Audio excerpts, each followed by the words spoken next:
Recording তো হয়ে গেছে আপনার। না, আমি রেকর্ডিং দিয়ে দিছি। ঠিক আছে। বিসমিল্লাহ ওয়াসসালাতু ওয়াসসালামু আলা রাসূলিল্লাহ ওয়া আলা আলিহি ওয়া সাহবিহি ওয়া মান ওয়ালা আম্মা বা'দ। فأعوذ بالله من الشيطان الرجيم. بسم الله الرحمن الرحيم. لن تنالوا البر حتى تنفقوا مما تحبون وما تنفقوا من شيء فإن الله به عليم. একটু তেলাওয়াত করেন ভাই, যে কোনো একজন তেলাওয়াত করি। তামিম কর, তামিম আছিস?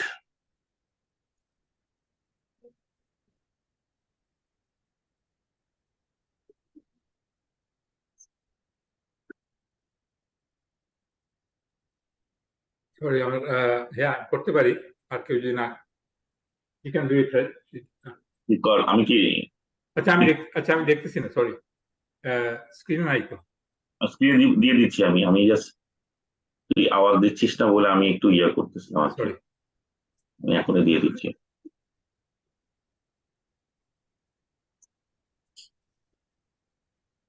তো ভাই কতটুকু? এই 2 আয়াত? জি, এই তো এই রুকুটা।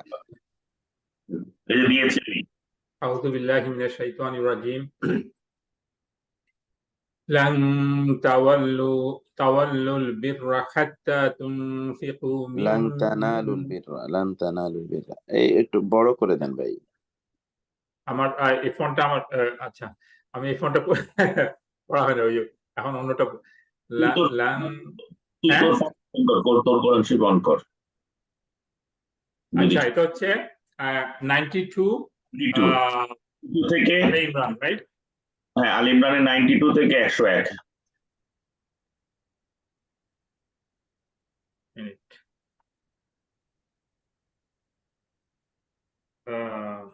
92 আলে ইমরান।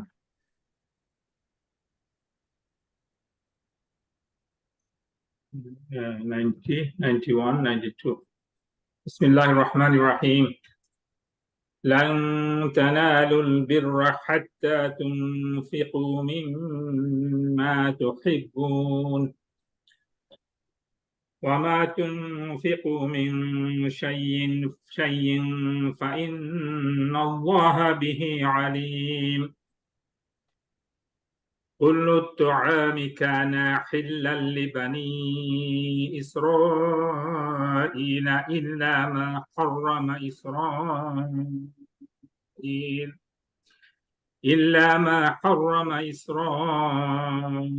إسرائيل على نفسه من قبل أن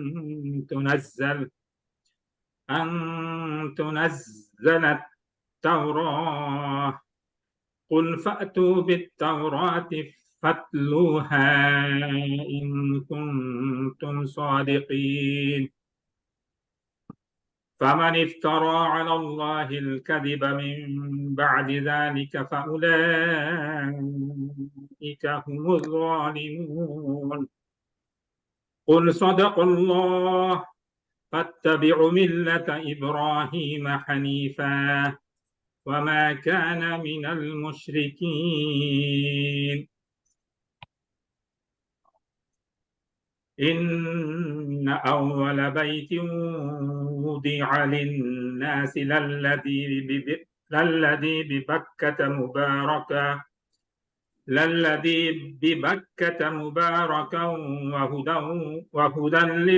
وهدى للعالمين. فيه آيات بينات مقام إبراهيم ومن دخله كان آمنا ولله على الناس حج البيت من استطاع إليه سبيلا ومن كفر فإن الله غني عن العالمين.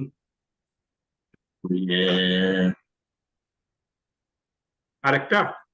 হ্যাঁ হ্যাঁ আছে, তুই আরো যাবি 101-এ। قل يا أهل الكتاب قل يا أهل الكتاب لم تكفرون بآيات الله والله شهيد على ما تعملون قل يا أهل الكتاب لم تسدون عن سبيل الله من آمن تبغونها عوجا وأنتم شهداء وما الله بغافل عما تعملون يا أيها الذين آمنوا إن تطيعوا فريقا من الذين أوتوا الكتاب يردوكم بعد إيمانكم كافرين وكيف تكفرون وأنتم تتلى عليكم آيات الله وفيكم رسوله ومن يعتصم بالله فقد هدي إلى صراط مستقيم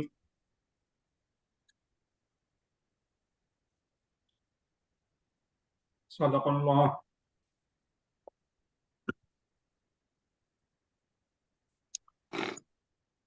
আলহামদুলিল্লাহ।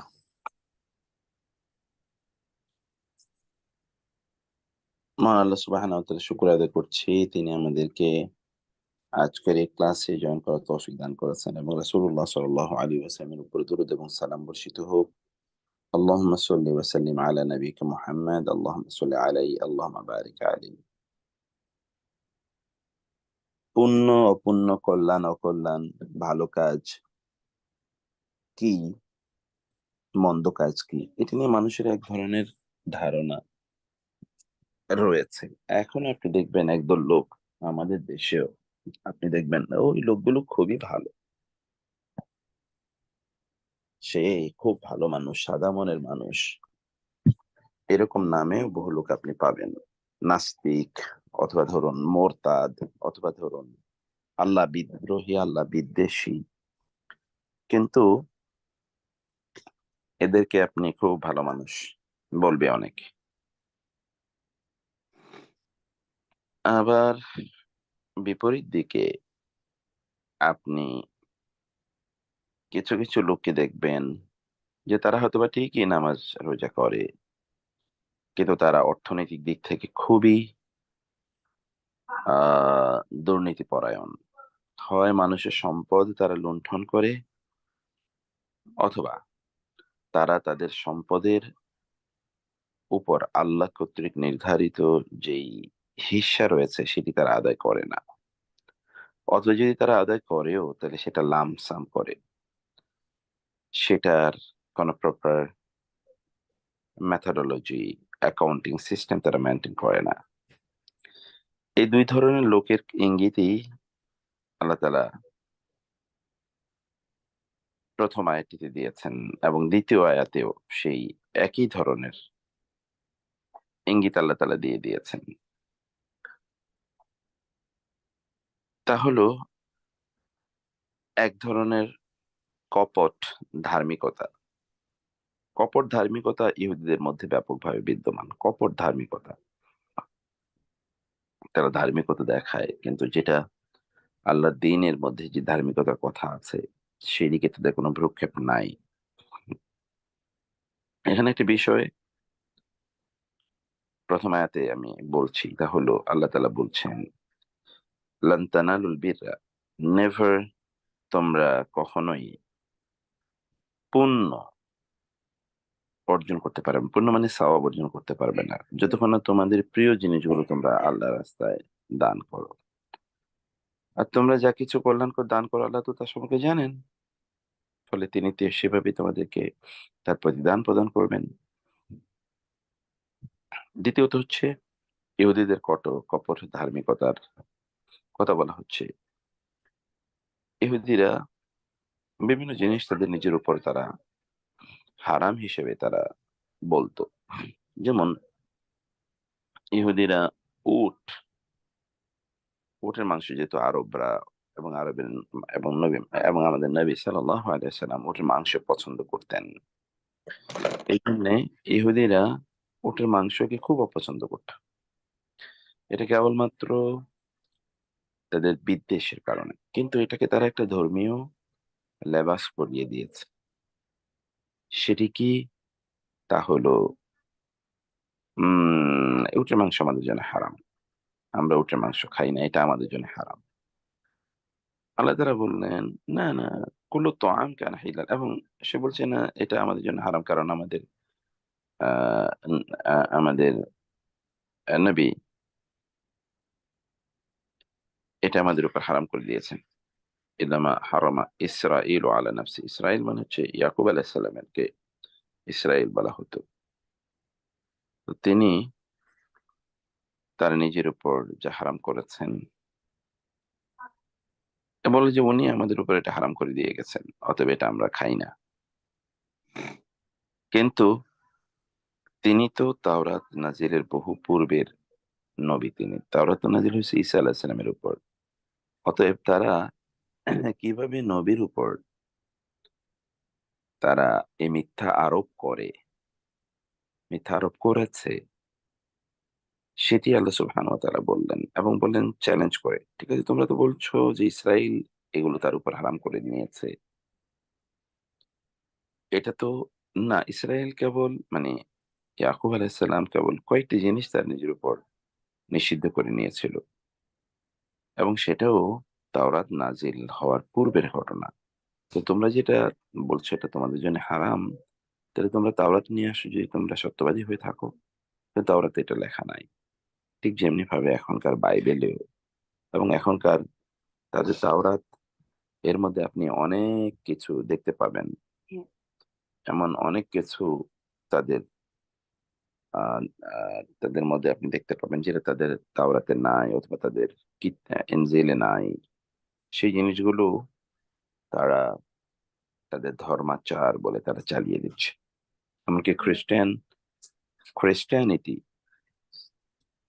খ্রিস্টানিটি এই ধর্মটি পর্যন্ত, এই শব্দটি পর্যন্ত বাইবেলে নাই। ক্রাইস্ট, এই শব্দগুলো পর্যন্ত বাইবেলে নাই, কিন্তু এগুলো তারা তাদের খ্রিস্টানিটি, তাদের যেই ধর্ম তারা ইয়ে করে, সেই ধর্মর নাম পর্যন্ত তাদের ধর্মগ্রন্থে নাই। ফলে বোঝা যাচ্ছে যে এগুলো কতটা ফেব্রিকেটেড। আচ্ছা, এরই ধারাবাহিকতা তিনি বলে, তাহলে কি তোমরা আল্লাহর বিরুদ্ধে মিথ্যা আরোপ করছো যে এটা ইসরায়েলের মাধ্যমে, মানে হচ্ছে ইয়াকুবের মাধ্যমে আলাইহিস সালাম, আল্লাহ তোমাদের উপর হারাম করে দিয়েছেন। যারা আল্লাহর উপর মিথ্যা আরোপ করে, আবার তোমাদের ধর্মগ্রন্থে তার কোনো দলিলও নাই, তাইলে তো তোমরা জালিম জালিম।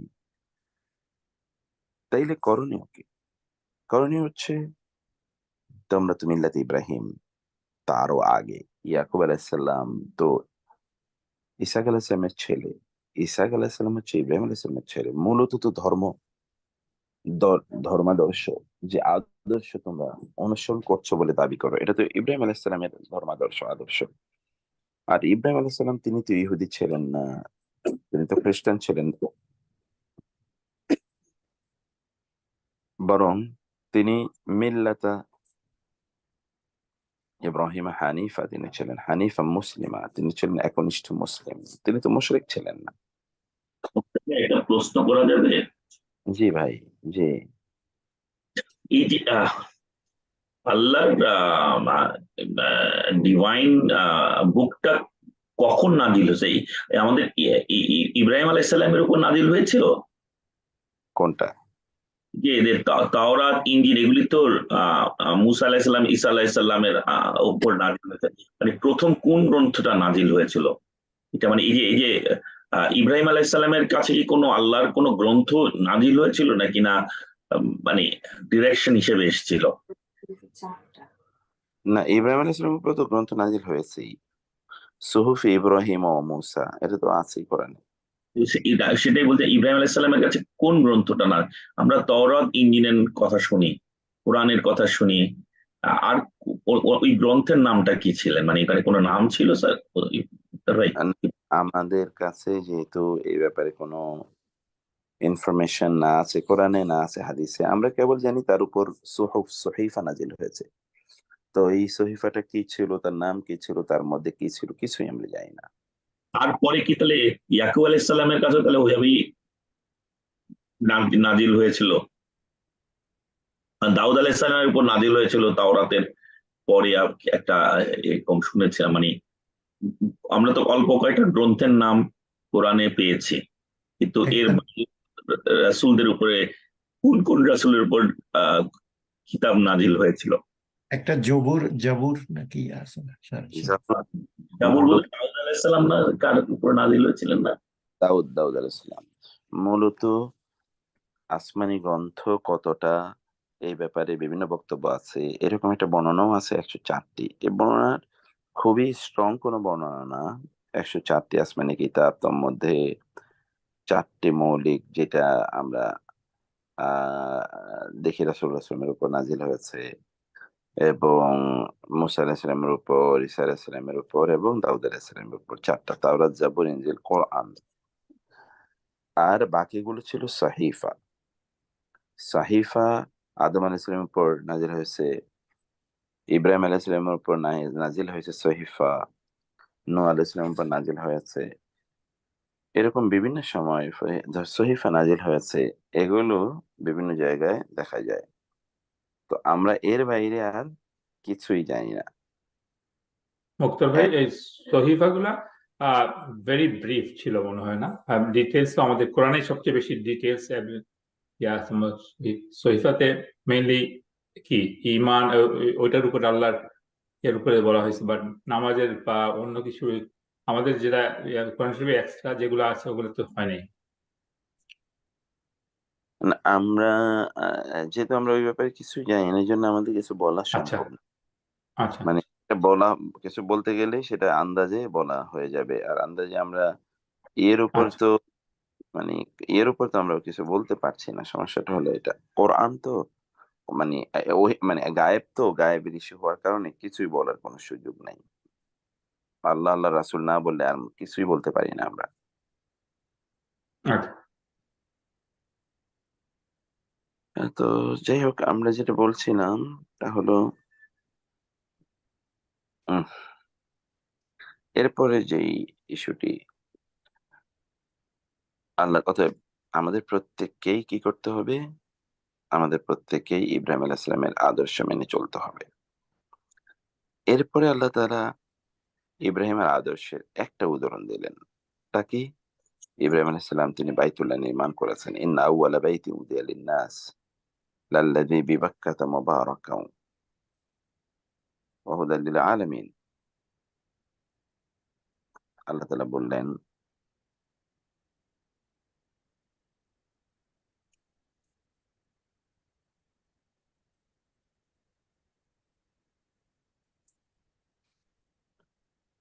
আল্লাহ বাইতুল্লাহ নির্মাণের জন্য ইব্রাহিম আলাইহিস সালামকে দায়িত্ব দিয়েছেন। তার আগে তো আদম আলাইহিস সালাম নির্মাণ করেছেন এবং ফেরেশতারা নির্মাণ করেছেন, সেটা না। Most prominent uh, building of Kaaba was initiated by Ibrahim আলাইহিস সালাম, সেটা বলা হয়েছে। এবং সেখানে দেখেন ফিহি আয়াতুম বাইয়িনাত, এখানে স্পষ্ট নির্দেশনাবলী রয়েছে। তোমাদের একটা হলো কি মাকাম ইব্রাহিম। তাহলে ইহুদিদেরকে, প্রেক্ষাপটটা যেহেতু ইহুদিদেরকে এখানে ইনফরমেশন জানিয়ে দেয়া হলো, তোমরা জেরুজালেম, বাইতুল মুকাদ্দাস সেগুলো নিয়ে যে বলো, তা তো ইব্রাহিম নির্মাণ করেন নাই। ইব্রাহিম তো নির্মাণ করেছেন বাইতুল্লাহ, মক্কা, এবং সেখানেই ইব্রাহিমের বংশধররা ছিল, আছে, এবং সেই বংশেই সর্বশেষ নবীর আগমন ঘটেছে। অতএব তোমাদের যে দাবি নবীরা তোমাদের বংশেই আসে, তোমাদের বংশ তো ইব্রাহিমের বংশ। আর মক্কার সেই কুরাইশরা, তারাও, বা মুহাম্মদ সাল্লাল্লাহু আলাইহি ওয়াসাল্লাম তিনিও ইব্রাহিমের বংশের। অতএব তোমরা তো একই বংশ। অতএব তোমাদের দাবি তো তোমরা ইব্রাহিমের আদর্শ অনুসরণ করবে। তো ইব্রাহিমের আদর্শ তো কেবল হানিফ মুসলিম। তো তোমরা তাই করবে। ইব্রাহিম বাইতুল্লাহ নির্মাণ করেছেন, সে বাইতুল্লাহকেই তোমাদের আবাদতের কেন্দ্রস্থল বানানো দরকার, সেই আদর্শে তোমাদেরকে লালন করা দরকার। এমনকি সেখানে মাকাম ইব্রাহিম আছে, যেখানে দাঁড়িয়ে তিনি কাবা নির্মাণ করেছেন, সে নিদর্শন এখনো আছে। আর যে ব্যক্তি বাইতুল্লাহ জয়েন করবে বা সেখানে কেউ যদি প্রবেশ করে হারামে, বাইতুল্লাহ কেন্দ্রিক যে হারাম, কানা আমিনা, সে নিরাপদ থাকবে। এবার বাইতুল্লাহর কিছু কথা এখানে বলা হলো, এবং ওয়ালিল্লাহি আলা নাসি হিজ্জুল বাইতি মান ইসতাতা ইলাইহি সাবিলা, হজ ফরজের আয়াতটি নাযিল হলো এখানে, যে মানুষের উপর দায়িত্ব হলো আল্লাহ সন্তুষ্টির জন্য হজ করা, যার এই হজ করার পথ খরচের সামর্থ্য রয়েছে, মানে ইসতাতা ইলাইহি সাবিলা, যার এই পথ খরচের সামর্থ্য রয়েছে, সে সেখানে হজ করবে। এটি বলা হচ্ছে আয়াতের পরের অংশে। তারপরে একটু নিচের দিকে যান ভাই। কিন্তু ওমান কাফারা ফাইনাল্লাহ গানিউন আনিল আলামিন, কেউ যদি এটাকে অস্বীকার করে, এই অস্বীকৃতি দুই ধরনের। এক ধরনের অস্বীকৃতি হলো সে হজকেই স্বীকার করে নিল না, সেটাকে বিভিন্ন নামে উপনামে ব্যাখ্যা দিল, উপাধি দিল, একটা তীর্থস্থান, এটা একটা পিকনিক, এরকম আমাদের দেশেও লোকজন কিছু কিছু বলেছে। গুরুত্বপূর্ণ মন্ত্রণালয় চালাইছিল, সেগুলো আপনারা জানেন, একসময় তো নিয়ে হয়েছে। তো এটা হলো এক ধরনের কুফরি। আরেক ধরনের কুফরি হলো আপনার উপর হজ ফরজ হয়েছে কিন্তু আপনি হজ করছেন না, বিভিন্ন ছুতায়, সেটা এক ধরনের কুফরি, কারণ আল্লাহর বিধানকে আপনি মানছেন না। এরপরে দেখেন, এইবার আল্লাহ সরাসরি চলে আসেন, ইয়া আহলাল কিতাবি তাকফুরুন লিমা তাকফুরুন বিআয়াতিল্লাহি ওয়াল্লাহু শাহিদুন আলা মা তা'মালুন। আহলে কিতাবরা, আবার বলি আমরা, আহলে কিতাব বলতে in most of the cases Allah refers to the Jews, কারণ সেখানে খ্রিস্টানদের সংখ্যা খুবই নগণ্য ছিল, খুবই নগণ্য, এবং তার কোনো প্রমিনেন্ট পাওয়ারফুল পজিশনও ছিল না। তাহলে প্রমিনেন্ট ছিল কারা? ইহুদিরা। পাওয়ারফুল ছিল কারা? ইহুদিরা। সমাজে সমস্যা তৈরি, সংকট তৈরি করেছে কারা? ইহুদিরা। যুদ্ধ চালাইতো কারা? ইহুদিরা। মানুষদেরকে সুদে টাকা ধার দিত কারা? ইহুদিরা। অস্ত্র বানাতো কারা? ইহুদিরা। মানুষের মধ্যে ইন্টারনাল যুদ্ধ লাগিয়ে দিত কারা? ইহুদিরা। সকল চক্রান্ত ষড়যন্ত্রের মূলে ছিল এই সমাজ, যেমনটা আজকের ইহুদি সমাজ, ইহুদি মানে জায়নিস্ট সমাজ। তাদের কথা বলা হলো, ওয়া আহলাল কিতাবি লিমা তাকফুরুনা বিআয়াতিল্লাহ, তোমরা কেন আল্লাহর আয়াতগুলো অস্বীকার করো? আল্লাহর আয়াত বলতে এখানে কোরআন, আল্লাহর দেয়া শরিয়া, মুহাম্মদ রাসূলুল্লাহ সাল্লাল্লাহু আলাইহি ওয়াসাল্লামের রিসালা, এগুলো 99তম আয়াতে ঠিক একই কথা বলা হচ্ছে, ইয়া আহলাল কিতাব লিমা তাসুদ্দুনা আন সাবিলিল্লাহ মান আমানা তাকুনহা ইওয়াজা, তোমরা যারা আল্লাহর রাস্তায় ঈমান এনেছে, তোমরা তাদেরকে বাধা দিচ্ছ কেন? আল্লাহর পথ থেকে বাধা দিচ্ছ কেন? তোমরা কেন তাদেরকে আল্লাহর পথ থেকে বিচ্যুত করতে চাও? তোমরা কেন তাদের মধ্যে কনফিউশন, ডাউট তৈরি করে দিতে চাও? তোমরা কেন বিভিন্ন ধরনের জটিলতা তৈরি করে দিতে চাও? কারণ তারা ইন্টেলেকচুয়াল কমিউনিটি এখন যেমন ধরেন নাস্তিক্যবাদকে যেমনি ভাবে লালন করা হয়, পৃষ্ঠপোষকতা প্রদান করা হয়, প্রমোট করা হয়, সেটাকে ইন্টেলেকচুয়াল এক্সারসাইজের পর্যায়ে নিয়ে যাওয়া হয়, সেগুলো নিয়ে বিভিন্ন ধরনের আলোচনার অথবা ডিসকাশন এর বৈঠক চলে। এই যে এই কাজগুলো তারা করে সাধারণ মানুষের মধ্যে, অনলাইন অফলাইনে এখনো কিন্তু নাস্তিক্যবাদের ব্যাপক চর্চা আছে। আপনি যদি ইউনিভার্সিটিগুলোতে যান, তাহলে নাস্তিকদের আখড়ায় পরিণত হয়েছে এগুলো, পাবলিক বিশ্ববিদ্যালয়গুলো, প্রাইভেট বিশ্ববিদ্যালয়গুলো, প্রমিনেন্ট গুলো, যেখানে সেই এই এই শিক্ষার্থীদেরকে আল্লাহ সম্পর্কে, আল্লাহর দেয়া শরিয়া সম্পর্কে, ইসলাম সম্পর্কে একটা ইস্যু, অন্য কোনো ইস্যু, অন্য কোনো ধর্ম তাদের আলোচনার বিষয় না। এখানে তাদেরকে নাস্তিকবাদ তাদেরকে বা অ্যাথেইজম সেখানে ইন্টেলেকচুয়ালি আলোচনা করা হয়। এই কাজটা তারা সফলভাবে করেছে ইউরোপে। ইউরোপ মানে হচ্ছে ইউরোপ আমেরিকা, সেখানে করেছে। ফলে most of the people they don't believe in the oneness of God or even the existence of God. আর আমাদের দেশেও এগুলো ওই মুক্তমনা হাবিজাবি এইসবের টাইপের লোকেরা তারা এগুলোকে এক্সারসাইজ করে দিচ্ছে। আল্লাহ বলছেন তাহলে এইভাবে ওরা এই কাজগুলো করতে ইহুদিরা বলে, কেন তোমরা আল্লাহ রাস্তা থেকে মানুষকে বাধা দিচ্ছ?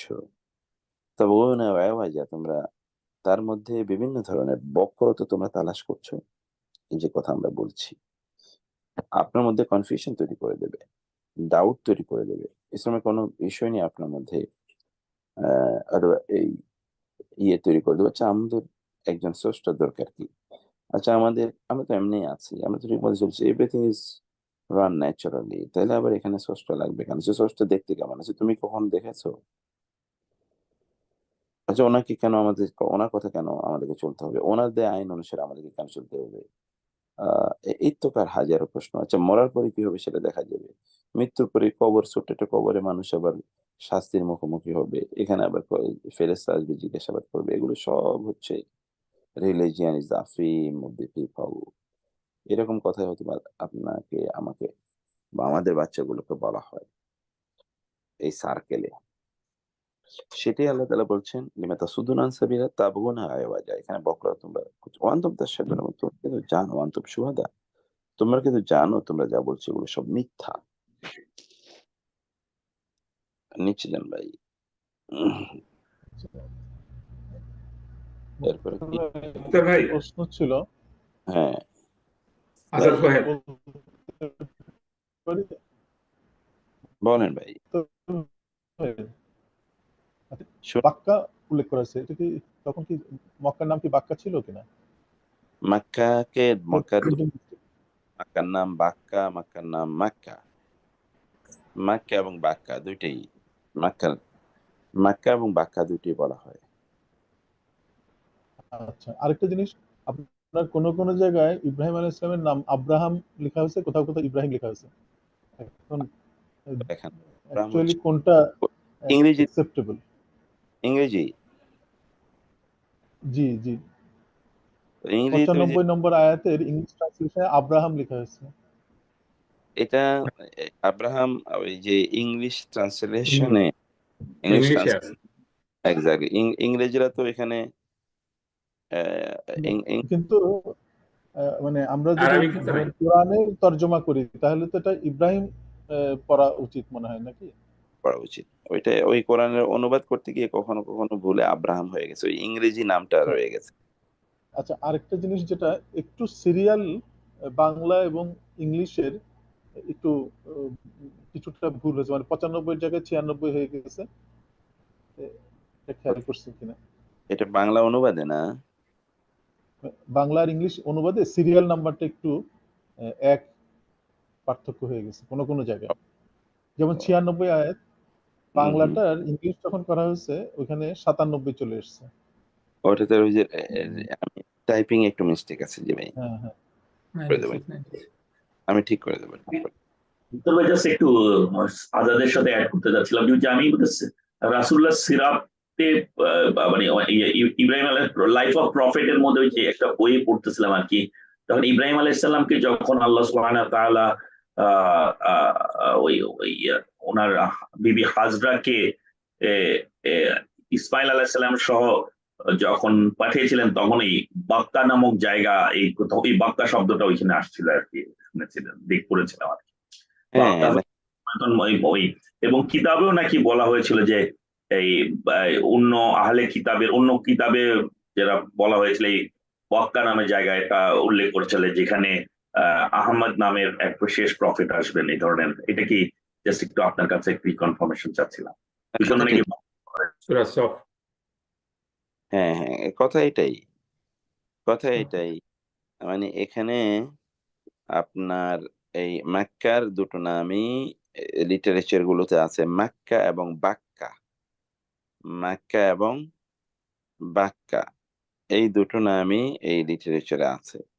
তো ফলে আপনি যে কোনো একটা নামেই আপনি বলতে পারেন, কোনো সমস্যা নাই ইনশাআল্লাহ। জাস্টিফিকেশন শুনেছিলাম যে সেই যখন মানে পাস্টে যখন যেই মক্কার কথা বলা হচ্ছিল, ওই সময় মক্কা বলে কিছু এক্সিস্ট করতো না, বিকজ এটা একটা ব্যারেন ল্যান্ড ছিল, যেখানে পানি ছিল না, সেখানে কোনো মানে মানে সেটেলমেন্ট ছিল না। তো জায়গাটা বক্কা নামে একটা জায়গা ছিল, এই কথাটা বলা হয়েছিল। তখন যেখানে আশেপাশে বিবি হাজরাকে যখন আল্লাহ যে মানে ইব্রাহিম আলাইহিস সালাম যখন রেখে এসেছিলেন আর কি, ওই ওই জন্য বাক্কা নামে সবাই ওই জায়গাটা চিনত, যেখানে কোনো সেটেলমেন্ট ছিল না এবং পানি ছিল না। উনি খুব অবাক হয়ে গেছিলেন যে এমন জায়গায় রেখে যাচ্ছে যেখানে কোনো পানি নাই। হ্যাঁ, ওখানে কিছু ছিল না তো, পানি নাই, খাবার, কোনো জনবসতি নাই। সূরা বাকারায় তো আমরা পড়ে আসলাম বিস্তারিত। হুম। সূরা বাকারায় আমরা বিস্তারিত পড়ে আসলাম, আল্লাযী বিবাক্কাতা মুবারাকান, মানে কি বলে ওই যে রব্বানা ইন্নী আসকানতু মিন যুররিয়্যাতি বিওয়াদিন গায়রি যি যার'ইন 'ইনদা বাইতিকাল মুহাররাম রব্বানা লিয়ুকিমুস সালাহ ফাজআল আফইদাতাম মিনান নাসি তাহওয়ি ইলাইহিম ওয়ারযুকহুম মিনাস সামারাত। সেটি আমরা ওইখানে বিস্তারিত আমরা এটা পড়ে এসেছিলাম। তো সেইজন্য ওইটাকে বিস্তারিতভাবে ওইখানে আমরা সেখানে দেখে এসেছিলাম আরকি। তো যাই হোক, এটা দুটো নামেই এটাকে নামকরণ করা হয়েছে, বাক্কা এবং মাক্কা। ওকে, তাইলে কি হলো? মুক্তার ভাই, সরি আর একটু ইন্টারাপ্ট করি। সেদিন একজন একটু ইম্পর্টেন্ট কোয়েশ্চেন করছে, আমার এটা উত্তরটা জানা নেই বা কিভাবে আমি জানি না, ওই জন্য আপনাকে জিজ্ঞেস করতেছি। তো একটা কোয়েশ্চেন হলো যে কোরআন শরীফে মানে অনেক কিছু বলা হয়েছে যে এই যে ইয়াদেরকে, স্লেভদেরকে কিনে ইয়া করা হয়েছে, ছেড়ে দেওয়া হয়েছে, অনেক কিছু বলা হয়েছে, কিন্তু কোরআন শরীফে একবারে এক্সপ্লিসিটলি আল্লাহ না করেন নাই যে এটা করা যাবে না, হারাম করেন নাই। এইটা হচ্ছে ওনার কোয়েশ্চেন, কেন করলেন না এইটা। আমি এটার উত্তর দিতে পারি না, আমি জানি না, এবার তো ক্লিয়ারলি বলা নাই স্লেভারি আজকে থেকে ইয়া করে হারাম করে দেওয়া হয়েছে, এই ধরনের কিছু নাই। তো ওনার এটা কোয়েশ্চেন একটা। আর আর আরেকটা হচ্ছে ওই কবরের আযাব সম্বন্ধে, যে ইয়ার আগে বিচারের আগে আযাব কেমনে হবে, এটা আরেকটা কোয়েশ্চেন ছিল। তো আমার উত্তর কোনোটাই জানা নাই, তো আপনি একটু যদি শেড লাইট অন দোজ। আচ্ছা, প্রথমত বিষয় হচ্ছে ভাই, মানে আমাদেরকে সামাজিক যেই ধরেন ডায়নামিক্স, হ্যাঁ, এটা আমাদের ফেব্রিক্স অফ দ্য সোসাইটি, এটা আমরা যদি না বুঝি তাইলে এই জাতীয় কোয়েশ্চেন আমাদের নিজেদের মনে তৈরি হবেই। এইটা হ্যাঁ, সমাজের তখন পরিস্থিতিটা কি ছিল, ধরেন স্লেভারি সমাজের রন্ধ্রে রন্ধ্রে, সমাজের মধ্যে স্লেভারি এত ব্যাপক পরিমাণে, এইটা ছিল। একটা এস্টাবলিশড একটা সিস্টেম ছিল। আপনি সিস্টেম থেকে মানুষকে বের করতে পারবেন না। ধরুন ধরুন এই যে ইয়ের কথা বলছি, এটা এটা এরকম থাকার কথা না। মানে এই স্লেভারি একেবারে সম্পূর্ণ জিরো লেভেলে চলে আসার মতো অবস্থা না। যেমন ধরেন এই যে আপনি ইয়ের কথা বলেন, এই এটাকে কি বলে, সোভিয়েত ইউনিয়ন, তারা তারা একটা ফুল একটা সিস্টেমকে ওভারহোল করতে চাইলো, কিন্তু তারা পারলো না, কিছুদিন চললো, কিন্তু বরং এখন ভিন্নভাবে এখন চায় না ওই তাদের যে সোশ্যালিজম অথবা ধরেন সোশ্যালিজমকে এখন তারা ওই ক্যাপিটালিজমের মাধ্যমে নিয়ে আসে, সোশ্যাল ক্যাপিটালিজম। মানুষ তারা সম্পদের মালিক হতেই তারা চায়, অতএব এখান থেকে আপনি মানুষকে বাধা তৈরি করবেন যে রাষ্ট্র রাষ্ট্র সকল সম্পদের মালিক হবে, মানুষ কিছুই তারা করতে কোনো সম্পদের ব্যক্তিগতভাবে মালিক হতে পারবে না, এতে মানুষের মোটিভেশন থাকে না, সমাজ এভাবে চলে না। সমাজ চলার অনেকগুলো জিনিস আছে। তো এই জন্যে সমাজে এটা এত ব্যাপক পরিমাণে এটা প্রতিষ্ঠিত ছিল যে এটা বলার সাথে সাথেই এটা জিরো লেভেলে চলে আসা সম্ভব না। কারণ এটা সমাজ পরিচালনা করার জন্যে এমন কিছু ডায়নামিক লাগে, এমন কিছু ইস্যু লাগে যে আপনার কাজগুলো করে দেবে যারা আপনার পক্ষে কাজ করবে।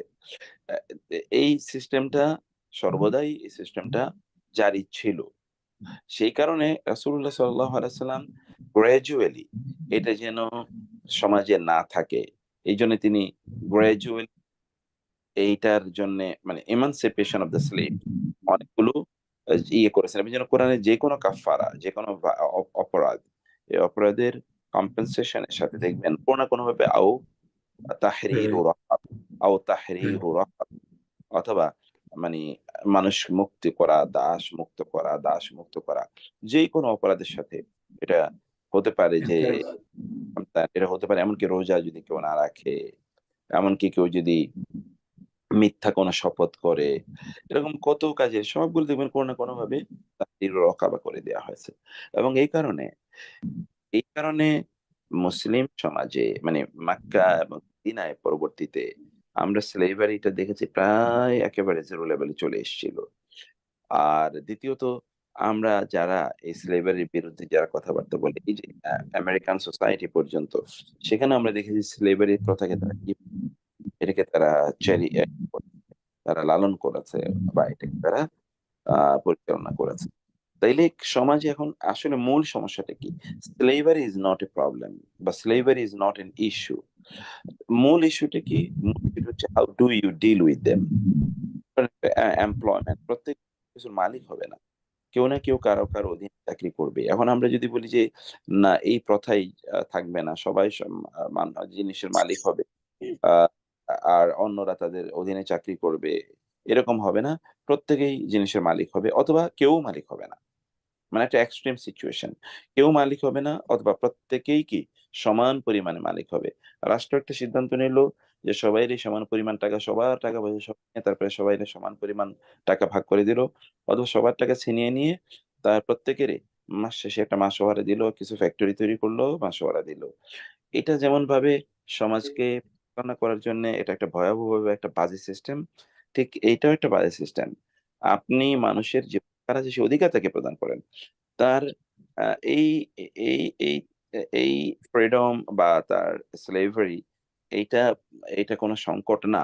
এই পৃথিবীতে বিশাল বড় বড় বহু স্লেভ নামে যারা ছিল, তাদের অবদান এত এত এত এত বেশি। যেমন সাহাবায়ে কেরামদের মধ্যে পরবর্তীতে বেলাল ইবনে হাবশা, ধরেন বেলাল আল হাবশি, বেলাল ইবনে রাবাহা, অথবা ধরেন আরেক সালেম মাওলা ইবনে আব্বাস, এরকম এদের মাধ্যমে নাফে, আলকামা, এরা, অথবা ধরুন এই যে ইয়ে ইকরামা, মানে এইরকম অসংখ্য পরবর্তী তাবেঈরা তারা ছিলেন। তারা এত বড় স্কলার ছিলেন যেটা ভাবার মতো না, মানে এত বড় স্কলার, পুরো মুসলিম বিশ্বকে আলোকিত করে দিয়েছেন তাদের জ্ঞানের মাধ্যমে। তাহলে কি হয়েছে? তাদেরকে আমরা কিভাবে লালন পালন করলাম, তাদেরকে কিভাবে আমরা ডিল করলাম, সেটা হলো এখানকার প্রাইমারি ইস্যু। সেই কাজটি রাসূলুল্লাহ সাল্লাল্লাহু আলাইহি ওয়াসাল্লাম করে দিয়েছেন এমন সমাজে, যে সমাজে স্লেভদেরকে মানুষই মনে করা হতো না। তিনি বলেছেন তোমরা যা খাবে তাদেরকে তাই খাওয়াবে, তোমরা যা পড়বে তাদেরকে তাই পড়াবে, তোমরা যেভাবে থাকবে তাদেরকে তাই দেবে। এই যুগান্তকারী কথাগুলো, এর মাধ্যমে কি হলো? স্লেভারির যে অরিজিনাল যে আইডিয়া ছিল, আইডিয়াটাকে তিনি ধ্বংস করে দিয়েছেন। হিউম্যান ভ্যালুকে তিনি তৈরি করে দিয়েছেন। কেউ কার অধীনস্থ থাকতেই পারে, এটা কোনো ইস্যু না। যেমন আমরা তো এখন আধুনিক চাকরিও তো এক ধরনের স্লেভারি। আপনি আপনি দেখেন না যে বেশ করে যারা এই যে বিভিন্ন কর্পোরেট জগতে যারা চাকরি বাকরি করে, আমাদের দেশে আমি জানি না ফার্স্ট ওয়ার্ল্ডের অবস্থা কি, সেখানে ধরেন এটা সর্ট অফ তো স্লেভারি। মানে অমকের কথা চলতে হবে, তমকের মনোরঞ্জন করতে হবে, তমকের খুশি না করলে চাকরি থাকে না। আর ফিল্ম ইন্ডাস্ট্রি, এটা সে খারাপ স্লেভারি কি হয়, যারা মেয়েরা ওইখানে যারা সিনেমা নাটক করতে যায়, আমাদের দেশীয় কনটেক্সট কি অবস্থা তাদের হয়, একবার চিন্তা করে দেখেন। তো এই জন্য স্লেভারি ইস্যু না, রাসূল ইসলাম এটাকে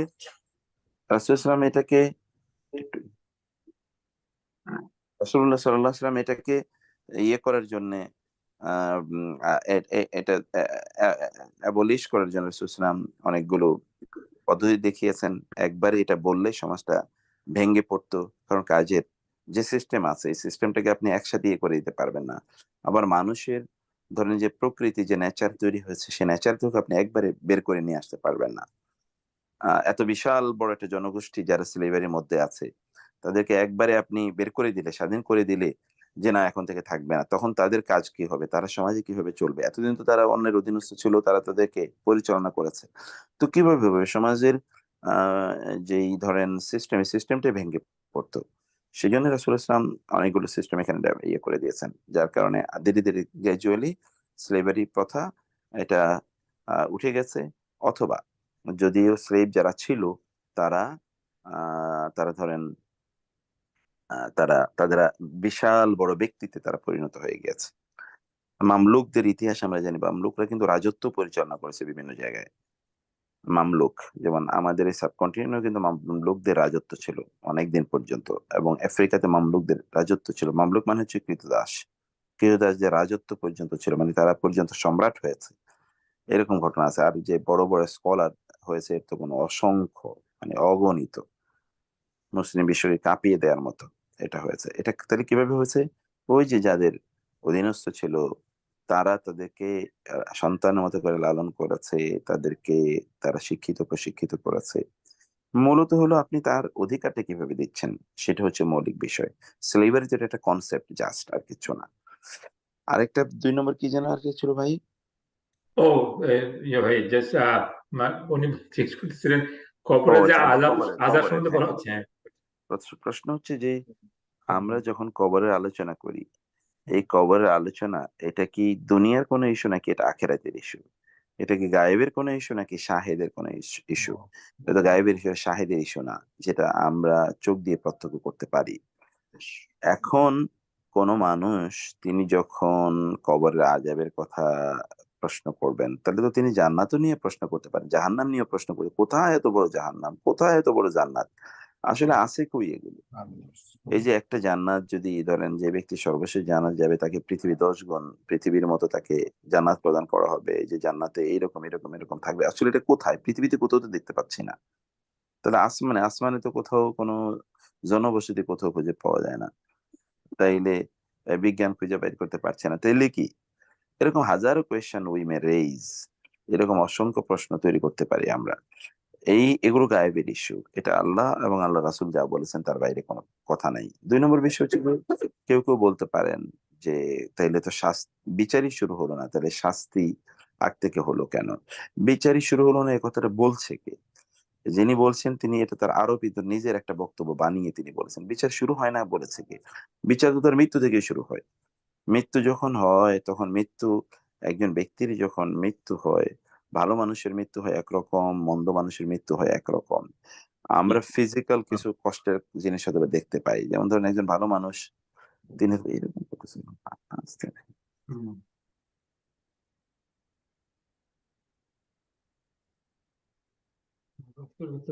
একজন ভালো মানুষ হতে পারে কষ্ট পেয়ে, আমরা দেখছি বাহ্যত কষ্ট পেয়ে মারা যাচ্ছে। একজন খারাপ মানুষ আমরা দেখছি বাহ্যত কষ্ট ছাড়াই মারা যাচ্ছে। কিন্তু এই মৃত্যুটা তার কিভাবে হয়েছে আমরা জানি না। ফেরেশতারা তার সাথে কি আচরণ করেছে আমরা একেবারেই জানি না। আমাদের কাছে কিচ্ছু জানা নেই, কেবল যিনি মারা যান, والنازعات غرقا না? তাই না? ভাই হ্যাঁ, ওয়ান্নাজিআতি গারকা, এক্সাক্টলি, ওয়ান্নাজিআতি গারকা। অথবা ওয়ালাউ তারা ইয ইয়াতাওয়াফাল, যদি আপনি দেখতেন যে যখন ফেরেশতারা জালিমদের যখন প্রাণ হরণ করেছে, যদি আপনি সেটা দেখতে পারতেন, আপনি দেখতেন যে কিভাবে ইয়াদরিবুনা উজুহাহুম ওয়া আদবারহুম, তারা ফেরেশতাদেরকে পিটাতে পিটাতে তাদের শরীরে হাড়গোড় গুলো সব ভেঙে দিচ্ছে ফেরেশতারা। কারণ তার যে রূহ, এই রূহ কিন্তু পালাইতে থাকবে, কারণ সে তো জানে তাকে মারা যাওয়ার পরে তাকে শাস্তির মুখোমুখি হতে হবে, সে তো দেখতে পাচ্ছে ফেরেশতাদেরকে, তখন সে পালাতে থাকবে, তখন ফেরেশতারা ওই রূহ বের করার জন্য ওর হাড় গোড় সব ভেঙে দেবে পিটাতে পিটাতে।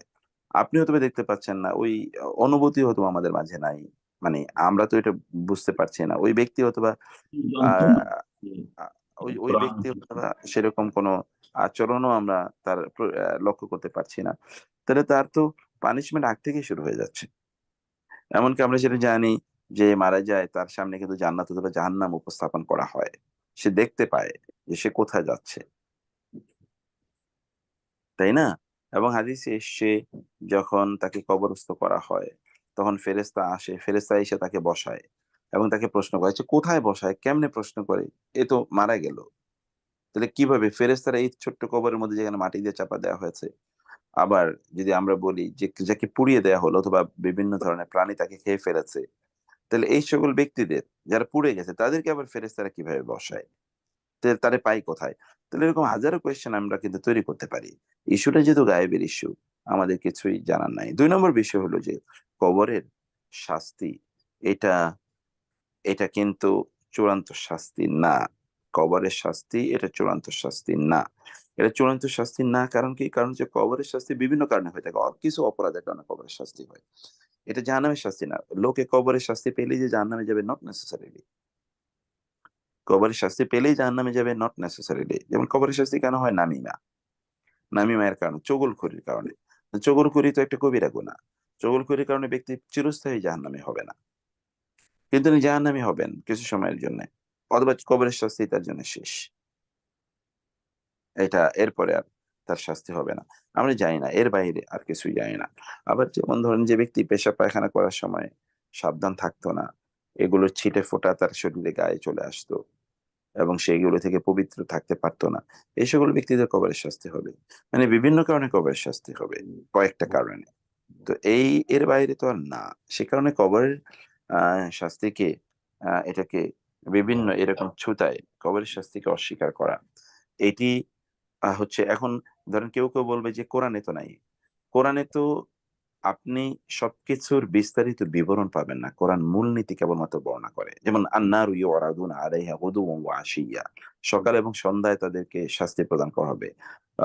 ওয়া ইয়াওমা তাকুমুস সাআতু আদখিলু আলা ফিরআউনা আশাদ্দাল আযাব, আর যখন কিয়ামত অনুষ্ঠিত হবে তখন বলা হবে যে এবার তোমরা ফেরাউন এবং ফেরাউনের বংশধে, মানে ফেরাউনের গোষ্ঠীর আরো কঠিন কঠোর শাস্তিতে তাকে নিমজ্জিত করো। তাইলে এটা তো ওয়াইয়াউমা তাকুমুস সাআতার তার আগে যে একটা শাস্তির কথা বলে, সেই শাস্তিটা কোনটা? সেই শাস্তির ব্যাখ্যা কোনটা?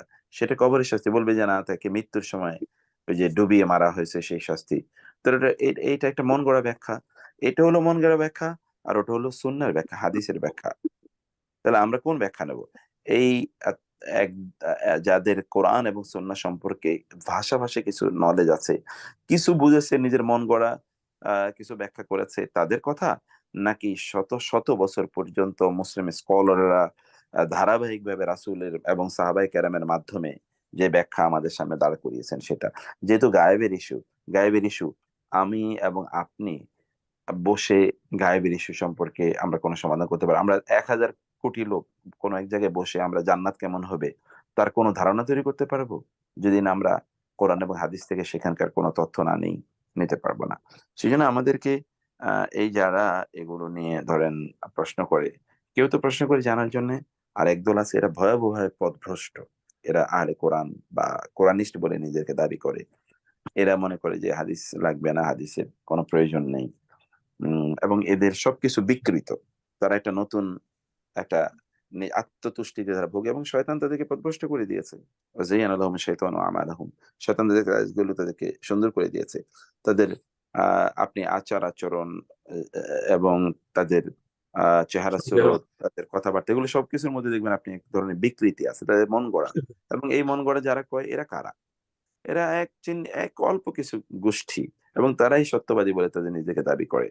তাদের না আছে কোনো একাডেমিক পড়া, না আছে কোরআনের কোনো শব্দ যদি তাকে বলা হয় শব্দটার রুট কি, কোত্থেকে এসে, কিভাবে এসে, আরবরা কিভাবে শব্দটা ব্যবহার করে, কোনো কেউ জানে না। কোরআনের কোনো একটা অনুবাদ থেকে তারা বসে বসে হয়তো বা ধরেন কিছু ব্যাখ্যা নিজেদের মতো করে তার দ্বারা করাই দিল। তাও কয়েকজন, এই 2, 4, 5 জন 7 জন, তাও কোথায় গোপনে গোপনে, তার কোনো পাবলিক প্লেস, তারা যারা একাডেমিক্যালি ইসলাম পড়েছে, কোরআন পড়েছে, তাদের কাছে আসুক, এসে তারা ব্যাখ্যা দাঁড়া করাক, কোনো জিনিস তারা পাবে না।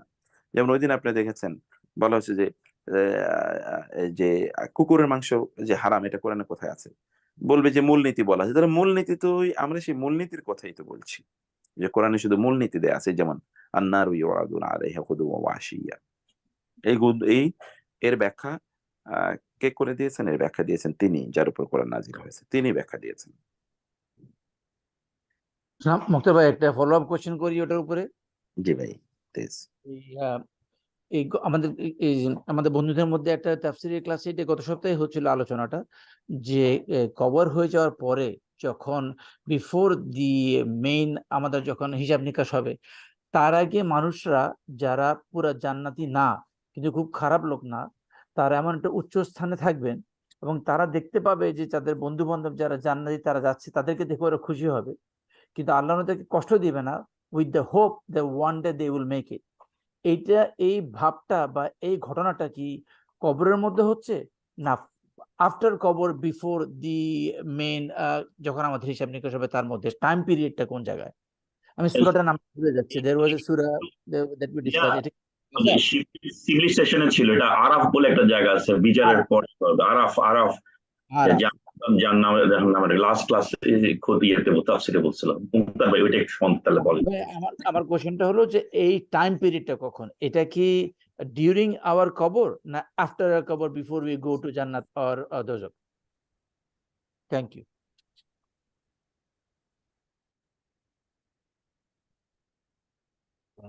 السماوات والأرض مثل نوره كاسي كمس كواكب শুনেন না আমার কোশ্চেনটা।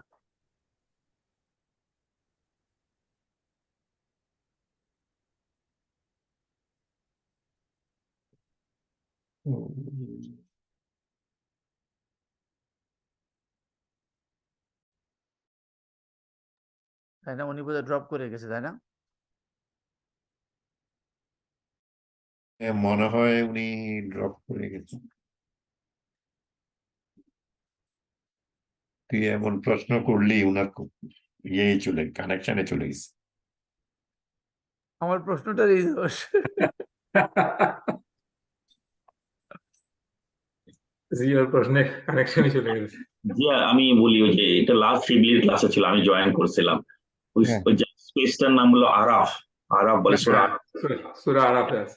ওইটা ওই যে এটা ওইটা হলো আমার বিচার। কোশ্চেনটা আমি তো জিজ্ঞেস করলাম না, আমার কোশ্চেনটা হচ্ছে এই যে বলা হয়েছিল যে যারা কবরে থাকবে যখন, তারা the good people will be able to see where they're going to go in the future. They will have like a good time, and the people who are going to suffer, they're going to see the bad time that is coming. তার মানে কষ্ট না দোজখে যাওয়ার আগে থেকেই তাদের কষ্ট শুরু হবে। So সেটা তো is মানে it- কবরে হ্যাঁ? তো না, তুই তো বললি তো কবরে, রাইট? তো কবরেই থেকে দেখতে পাবি। কবরে তো যে ভালো মানুষকে তোর একটা একটা সুড়ঙ্গ বা প্যাসেজ করে দিবে, দে উইল সি, এবং তাদেরকে বলবে যে তুমি আরাম করে ঘুমাও কিয়ামত পর্যন্ত। এটা কিন্তু Yeah. আছে হাদিসে, এবং তার এখান থেকে একটা সুন্দর বাতাস এবং সুগন্ধি জান্নাত থেকে আসবে। তারা ঠিক পেতে একই জিনিস আসবে হলো যারা জাহান্নামী, তাদের জন্য তাদের কবর আযাব হবে। এটা একটা। আর তুই শিবলির যে প্রশ্নটা করেছে, ওটা শিবলির তফসির ইয়াতে গত সপ্তাহে, যেটা সূরা আরাফের কথা, জায়গাটা নাম হলো আরাফ। আমি যতটুকু বুঝেছি আর কি, যে তুই ওইটা ও বলছিল ফুলসেরাত পার, তুই জান্নাতের এখানে যাবি, তোকে জান্নাত ডিক্লেয়ার করা হলো, তুই ফুলসেরাত পার হবি, এন্ড ও ঠিক ওই আরাফটা হলো একদম জান্নাতের গেটের কাছে, but you will not be allowed, you will be staying there for a while, you will see the bit of suffering of Jahannam, but at the end you will be allowed to enter Jannat. এটাই মানে শিবলির খুতবাতে ছিল, ওই প্লেসটার নাম ছিল Araf, and এটা হলো day of resurrection after কিয়ামত। এটা সূরা আরাফে আছে। হ্যাঁ, এটা পড়লে বোঝা যাবে ক্লিয়ারলি। আমি আমার মনে নাই, বাট ইয়া সেটা যেটা বললো ওইভাবে আছে। আমি জয়েন করেছিলাম ইয়াতে, ওটা আলহামদুলিল্লাহ ভালো প্রোগ্রাম ছিল। আল্লাহু নূরুস সামাওয়াতি ওয়াল আরদি মাসাল নূরি নূরি কনভারসেশনটা আছে কোরআন শরীফেই আছে, কনভারসেশন সূরা আরাফে। উনি বোধহয় সূরা আরাফটাই বলছিল, আমি লাস্টের দিকে জয়েন করেছিলাম আনফরচুনেটলি। তাহলে বারজাকের সময়টা কোনটা? ওটা তো ইয়াতে কবরে, বারজাক হচ্ছে কবরের মধ্যে। আচ্ছা, হ্যাঁ, ইন বিটুইন টাইমটা আছে। আপা আসসালামু আলাইকুম, অনেকদিন পর দেখলাম।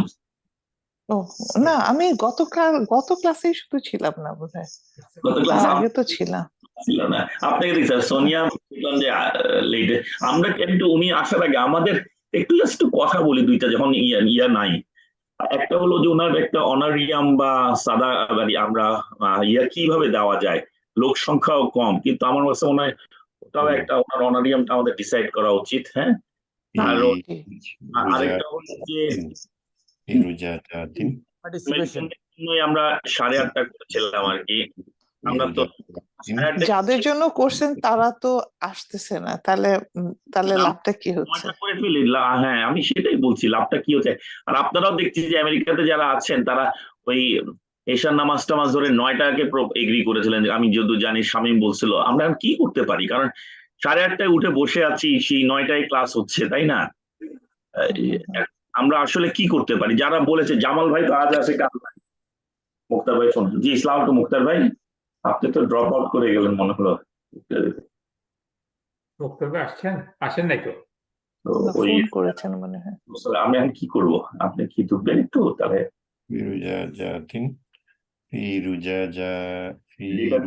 আপনার ডেটা দিয়ে ঢুকে, মোবাইলে ঢুকে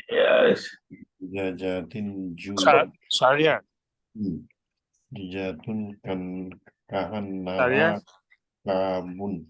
ইকবাল মিউট কর। ইকবাল মিউট কর। হ্যাঁ শাহরিয়ার, তোর ওই 8:30টার কোশ্চেনটা নিয়ে একটু কথা বলতে চাই।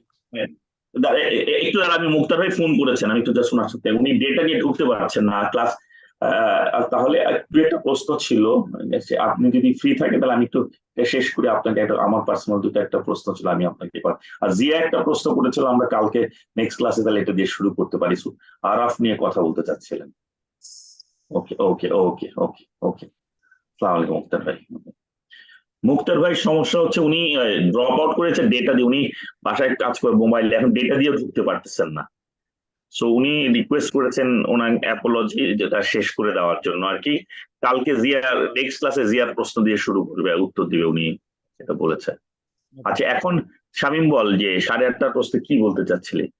না আমি না, শামীম না, আমি বলতে চাচ্ছি, জি। শুন, নর্থ আমেরিকার সাথে আমি এটা আমার পার্সোনাল ওপিনিয়ন এবং বাকিরা এন্টাইটেড টু দেয়ার্স। হ্যাঁ, আমার পার্সোনাল ওপিনিয়ন হচ্ছে নর্থ আমেরিকার উপর ডিপেন্ড করে টাইম চেঞ্জ করা কোনো দরকার নাই। কেন? সেটা টাইম জোন 4টে time zone. Friday is a very busy day for our religious and social life. আমাদের মসজিদে এমন কোনো ফ্রাইডে থাকে না যেখানে অনুষ্ঠান নাই, এবং আমরা সবাই ওখানে যাই, ওখানে অ্যাটেন্ড করি। ওগুলাতে আমাদেরও কিছু কমিটমেন্ট আছে, we have to be there, বুঝছিস, সামডেজ। আবার ধর এখন সময় হলো, আজকে পাইলাম, একদিন জয়েন করলাম। তো এখন এইরকম 2-1 জনের জন্য পুরা সময়টা তোদের চেঞ্জ করে লাভ নাই। কোশ্চেন হচ্ছে, বিগার কোশ্চেন হচ্ছে বাংলাদেশ থেকে কয়জন জয়েন করে। যদি দেখি যে নর্থ আমেরিকা থেকে বেশি লোক জয়েন করে, দেন দ্যাট মে বি ইউজফুল।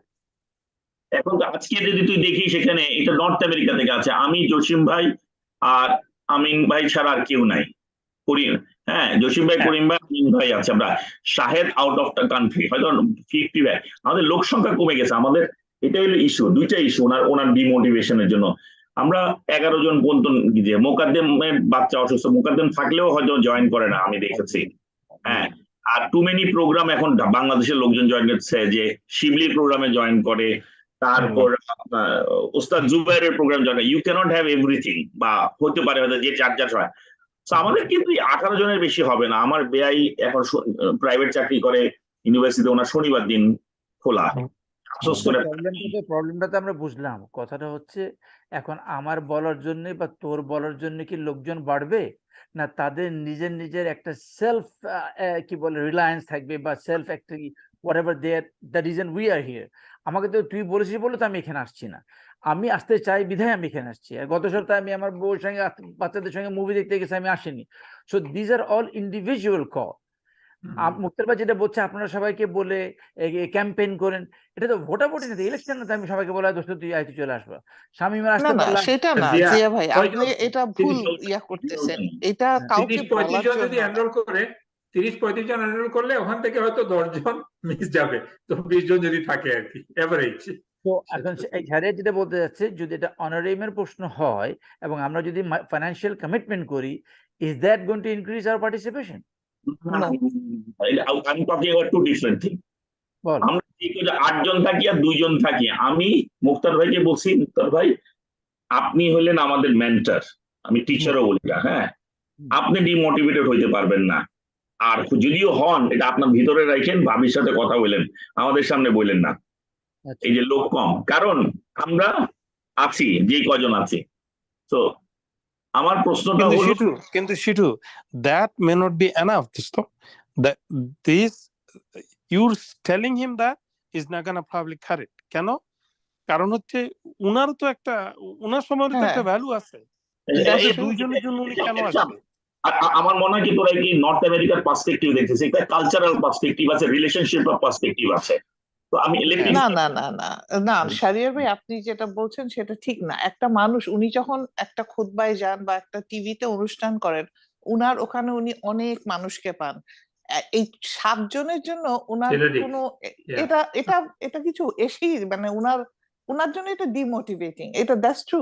আপনি যতই বলেন যে এটা আপনাকে আমি একটা কথা বলি, because this is wire I am coming in, because উনি আসছেন একটা গ্রুপকে, ওনার জন্য আপনি যেটা মনে করেন সংখ্যা ইজ এ ফ্যাক্টর, আবার কাদেরকে পড়াচ্ছে গ্রুপ অফ মানে পিপল যারা মানে আমার মনে হয় সিনিয়র এবং একাডেমিক্যালি ওনার সাথে আমার এগুলি নিয়ে কথা হয়েছে, উনি এনকারেজ করতেছে আসলে ভালো হয়, আরো বাড়াইতে পারলে ওনার জন্য ভালো। এর মানে এই না যে উনি আমাদেরকে পড়াতে চান, কারণ হি সো মানে মানে কি বলবো, বুয়েটের একটা গ্রুপ আছে, একটা সিনিয়র গ্রুপ আছে, আপনারা চেষ্টা করতেছেন বয়স্ক লোক, এটা ওনার জন্য একটা বিরাট মোটিভেশন। That's good, good বুঝলাম, point, Shitu. কিন্তু That's R good. Arif Shahria ভাই, আপনাকে একটা জিনিস চিন্তা করতে হবে। উনি যখন আমাদের ফার্স্ট ক্লাস নেওয়া শুরু করছেন, উনার গোলটা কি ছিল? আমাদের মধ্যে থেকে উনি টিচার তৈরি করবেন, কিংবা যারা আরো কাজ করতে পারবে এরকম লোক। আমরা কেউই তা হইনি। না রোকসানা আপনি তো বলে এগুলি নিয়ে আমার সাথে কথা হয়েছে, উনি পরে রিয়েলাইজ করছে গোল করে এই বুড়া গুলারে দিয়ে হবে না, গোল হবে, কিন্তু উনি এখন পার্ট টাইম, আমরা তো পার্ট টাইম। এটা চলে। আপনার কিন্তু গোল সবসময় it is a evolving issue, আপনি এক একটা পার্সপেক্টিভে ঢুকতেছেন, পরে আপনি ওনার গোলটা হলো যে এই লোকগুলার শেষ বয়সে এসা তারা শিখার আগ্রহ আছে, যে কজনই থাকুক, এবং তারা আমাকে ছাড়বে না, এটাই হলো তার মোটিভ। আমাদের এই কমিটমেন্টটা যে কজনই হয়, উনি এখন আমাদের থেকে আশা করেন না যে উনি স্কলার তৈরি করেন, স্কলার তৈরি করার জন্য উনি অনেক let's proceed, হ্যাঁ let's proceed। তোর পয়েন্টটা বল, যেটা বলতে চাইছিলি সেটা বল। এটাই বলার চেষ্টা করতেছি। হ্যাঁ, আমার ইস্যুটা হলো আমরা যতদিন চালাই, 4 জন থাকি 5 জন থাকি, হয়তো এটা করবো, এটা আমি আমার নিজের এবার সেলফিশলি বলে, আমি ওনার সাথে যেভাবে হোক 1-to-1 হইলে আমি চালায় যাব, এই যেভাবে হোক, এরকম কয়েকজন থাকবে। এখন কথা হলো, আমার ইস্যুটা হলো ওনাকে আমাদের রেমুনারেশন দিতে হবে। আমি লাস্ট ক্লাসে যখন বলেছিলাম, তখন এখানে বাংলাদেশে অনেকে আছে আমাদের ব্যাচে যারা রিটায়ার করে গেছে, তাদের জন্য আমি যখন গত ক্লাসে আমি এটা নিয়ে কথা বলেছিলাম, গত মানে লাস্ট যে ক্লাসটা হচ্ছে, অনেকে তখন দেখি ড্রপ আউট করে গেছে কথাগুলো বলার সময়, আজকে যখন ড্রপ আউট হয়ে যাচ্ছে কথাটা বলতে পারি নাই, তখন ওরা বলছে ভাই 1000-2000 টাকার বেশি দিতে পারবো না। এখন কথা হলো যে 32 জন লোক 2000 টাকা দেওয়ার 1000, তখন একজন বলেছিল যে আমরা আমেরিকা থেকে কিছু একটা ম্যানেজ করে ফেলবো। আমার কথা হলো যে হোয়াট এভার ইজ দ্যাট, আমরা ওনাকে একটা ওনার টাইমের, যে রোকসানা আপা যেটা বললেন টাইমের একটা দাম আছে, ফাইন্যান্সিয়ালি ওনাকে অন্তত কিছু দিই। আমরা জ্ঞানের দিক থেকে কিছু দিতে পারছি না, ইন্টারেস্ট থেকে দিতে পারছি না। একটা ওনাকে আমরা সূরা বাকারা যখন 286 আয়াত ছিল, কয়টা রুকু ছিল আমার ঠিক মনে নাই, but we spend about 3 months।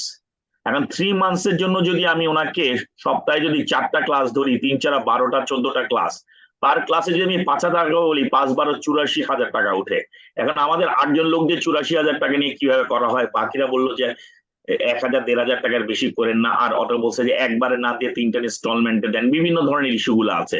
তো আমি এই জিনিসটা সর্ট আউট করতে যাচ্ছি, আমরা ওনাকে অন্তত কিছু হলো একটা হাদিয়া দেওয়া উচিত আর কি, এটা হলো আমার পার্সপেক্টিভ। কারণ আপনি কি চাচ্ছেন যে সবাই সমান পরিমাণ দেখ? আপনি কি না, একবারে একটা আমরা সেরকম যদি চান, কিংবা ওপেন করে দেন, আপনারা যে যা পারেন সেটাই দেন, ওপেন কি আমরা করবো ওটা একসঙ্গে।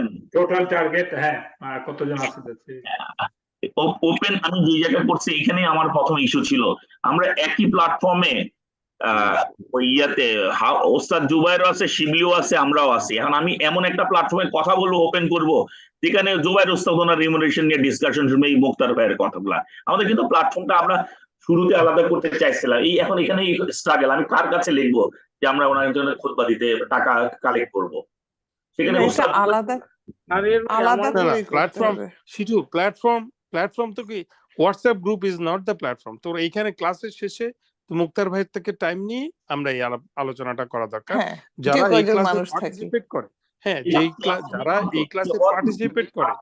আজকে দিছি তো, আমি তো গতকালকে নেওয়ার চেষ্টা করছি।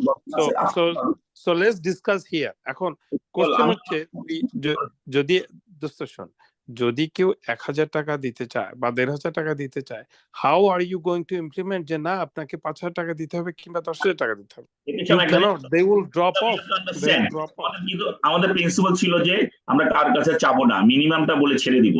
যে এত টাকা, সেটা ওই 1000 টাকা না 1500 টাকা ছিল আর কি। হ্যাঁ, বাট এটা না দিতে পারলেও কোনো অসুবিধা নাই। এই প্রিন্সিপালে আমরা এখানে ওই প্রিন্সিপাল আমরা ব্রেক করবো না।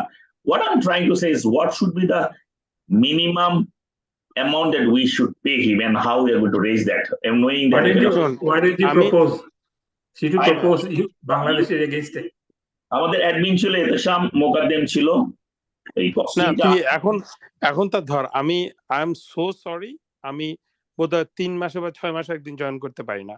হাউএভার আমার পার্টিসিপেশন ইনশাল্লাহ থাকবে। তুই না, যদি এবার- তো আমরা যদি ডিসাইড করি শুন লেট মি ফিনিশ আমরা যদি ডিসাইড করি যে 5,000 টাকা দিব বা 10,000 টাকা দিব বা 15,000 টাকা দিব, হোয়াট এভার ইট ইজ, তুই ওইটা বলে ছেড়ে দে, তারপরে সবাই কে কি দেয় উইল টেক ইট ফ্রম দেয়ার ইনশাআল্লাহ। এখন শামীম যেটা বলতেছে যে তোর কি মনে হয় কত টাকা একটা প্রপোজ কর, তারপরে আমরা বাকিরা ওইটা উই ট্রাই টু গেট। বাংলাদেশের প্রেক্ষাপট। I'm sorry, with all due respect, humbly, you cannot put it onto me because আগে যা ছিল তখনই তা থাকবে, এটা মনে, এটা কিন্তু এই ফ্রেমওয়ার্কটা তুই ডিসাইড করছিলি, মনে আছে? You say that per lecture 5,000 টাকা করে, উই হ্যাভ a framework। ঠিক আছে, তাহলে ঠিক আছে, ওইটাই রাখ।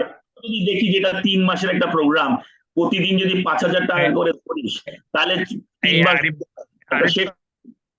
জি জি জি জি জি, আমি একটু শেষ করি, একটু আরে ভাই, ওই আমার মনে হয় মিনিমাম একটা সিলিং করে দেন 5,000 টাকা, এর বেশি দিতে পারে। আরে ভাই, জি বলেন প্লিজ। জসিম ভাই, হ্যালো, হ্যাঁ ওই বলেন ভাই বলেন। আমরা তো মান্থলি দিতেছি না, আমরা তো কোর্স হিসেবে দিতেছি, তাই না? একটা আমরা তাহলে এখানে তো 3 মাস লাগতেছে মিনিমাম, সেখানে 3 মাসের জন্য কালকে কথা হয়েছিল যে এটাকে মান্থলি, মানে ওভারঅল টাকার কত হতে পারে সেটাকে মান্থলি দিলে অনেকের জন্য ক্যাশ ফ্লোতে সুবিধা হয়, এটা একটা রিকোয়েস্ট আসছিল। হ্যাঁ, তো মান্থলি যদি 2,000 হয় 3 মাসে 6,000 টাকা, এটা তো মোটামুটি একটা গ্রহণযোগ্য হইতে পারে। রোজা যারা তিনি আমার ধরুন আপনি 5,000 বলে ছেড়ে দেন, তারপরে হচ্ছে হ্যাঁ। গিয়ে যেটা আসলো আর বাকিটুক যেটা বেশি দিতে পারে সেটা বেশি দিল। আমার মনে সেটা আমাদের শুরু থেকেই এই 5,000 উপর সবার একটা ইয়া ছিল, আপত্তি ছিল বাংলাদেশের লোকদের, আমি জানি না কেন। তো ওই যে বেশি মনে হয় বাংলাদেশের পার্সপেক্টিভ বেশি বলতেছে সবাই এই ইকবাল, তুই মিউট কর দোস্ত। বলতেছিল যে রিটায়ার, ওইটা অনেকের আছে, ওই যে একটা মিনিমাম যেটা করে আমরা বলতে পারি যে জসিম ভাই বলেছে যে আমরা মাসে যদি 2,000 টাকা ধরি, তাহলে কোর্সটা যদি আমরা 3 মাসের এটা একটা ধরে নিই, যেটা ওই যে আল ইমরান শেষ হবে, কোর্সটা ওভারঅল 6,000 টাকা বা 5,000 টাকা রোকসানাপা যেটা বললো সেটা বলি, আর সেটা আমরা যদি মান্থলি ইনস্টলমেন্টে হয় দিয়ে রাখেন একজনের কাছে, আমরা একসাথে দরকার হলে পে করে দিলাম আর কি ওনাকে। আচ্ছা, সেটা যদি হয় 5,000 বা 6,000, এখানে 8 জন আছে, এখন 8 50,000, এটা কি এনাফ হবে ওনার জন্য না হবে না? সাহেব টাইপ নাই তো, অনেকে মাঝে মাঝে আসে, আমাদের দিকে 16 থেকে 18 জন হয়, আমরা 16 জন ধরে করি, তারপর এনাফ হইলে তারপর যে রোকসানা পাবা তাহলে 696,96,96,000 হয়, 1 লাখ টাকা দিলে মানে একটা ডিসেন্ট অ্যামাউন্ট। যদি আমরা আমি আমাদের মধ্যে 2-4 জন বেশি দিবে তাহলে তো হয়ে যায়। তুই সবাইকে বল যে আমরা 6,000 টাকা টার্গেট, আপনারা যে যা পারেন দেন, বেশি পারলে ভালো, কম পারলে ভালো, যাতে দেন। That's the discussion. কোথায় বলবো, মানে এই টাকার জন্য আবার লোক ড্রপ আউট হয়ে কোথায় গেলে বলবি? মুসিবত। হ্যাঁ, আপা শুনেন, কোথায় বলবি? এখানেই বলবি। আমরা তো আজকে এখানে কয়জন আছি? আমরা 12 জন লোক আছি না? আমরা তো 12 জনেই শুনে গেলাম। আর যারা বাকি আছে, please keep a list of yourself, কারণ তুই হচ্ছে সবচেয়ে রেগুলার জয়েন করা যায়। তুই বাকি 6 জনকে ইন্ডিভিজুয়ালি রিচ আউট করবি, টেক্সট করবি, সবার জন্য একই টেক্সট যে আমরা এই ক্লাসের থেকে ঠিক করছি 6,000 টাকা করে দিব, আপনি যদি পারেন 6,000 টাকা দেন, যদি বেশি পারেন আলহামদুলিল্লাহ, যদি কম পারেন আলহামদুলিল্লাহ, নো প্রবলেম। That's it. না বাকি 6 জন কে সেটা তো আমি চিনি না দোস্ত, রেগুলার হইলে আমি চিনবো সাহেব। তুই তো অ্যাটলিস্ট সাহেব কি চিনিস, মোকাদ্দেম কি চিনিস? তিনি এত কিছু না, সাহেবের সাথে টাকার এগুলি নিয়ে কথা হয়ে গেছে, আমরা যারা তাইলে তুই নেক্সট ধর আর 5টা ক্লাস তুই দেখতে থাক, কারা কারা এইখানে লিস্ট রাখ 12 জনের কারা আছে, আমার নাম সহ লিখে রাখ। আর নেক্সট 5টা ক্লাসে দেখ যে কারা বাকিরা নতুন জয়েন করে, তাদেরকে টেক্সট পাঠাই দে। I think that will be the best process at this time. Yeah. We can monitor next few classes. বাংলাদেশের ভাইয়াদেরকে জিজ্ঞেস কর ওনারা কি মনে করে সবাই। তারা যদি ওকে করেন, যারা শুনেছেন আমেরিকাতে যারা আছেন তারা লিটনের কাছে টাকাটা পাঠাবেন। ব্যাস, ঠিক শেষ। আছে, এইভাবে গেলে ভালো হবে। জি কি বলছেন? হ্যাঁ, এইভাবে ভালো, মানে প্রস্তাবটা গুড গুড, ঠিক আছে। তাইলে শামীম বা জিয়া, শামীম, তোরা ইকবাল, তোরা যারা আছিস তোরা আমার কাছে টেক্সট করলে আর টাকাটা আমাকে জেল করলে আমি শিটুকে পাঠাই দিব। তোরা একটা রাউন্ড অফ ফিগার দিলে আমেরিকা থেকে কন্ট্রিবিউশনটা ভালোই হয়, কারণ আমি জানি বাংলাদেশ থেকে এখানে অলরেডি 1000 টাকা নিয়ে অনেকে কথা বলছে। জসিম ভাই, আমরা যারা বাংলাদেশে আছে আমরা তার মোকাদ্দেমের কাছে, আমি ফোন করে জানাই দিব, সবাই মোকাদ্দেমের কাছে পাঠাতে থাকে, ঠিক আছে? মোকাদ্দেমের সাথে আমি কথা বলে নেবেন। জসিম ভাই, ফ্যান্টাস্টিক। এটা আপনি মোকাদ্দেমকে বলেন যে এরকম একটা এগ্রি হয়েছে, 1000 টাকা বলে 3 মাসে ধরে সেই কোর্সটার জন্য, যদি এর চেয়ে কম হয় কোনো অসুবিধা নেই, কারণ আমরা যে যা দিতে পারে। দোস্ত তুই কত বললি? 6000 তো বলছিস তাই না? 5000ই রাখছিস, 5000 রাখি বাংলাদেশ 6000 একটা 580 রাইট?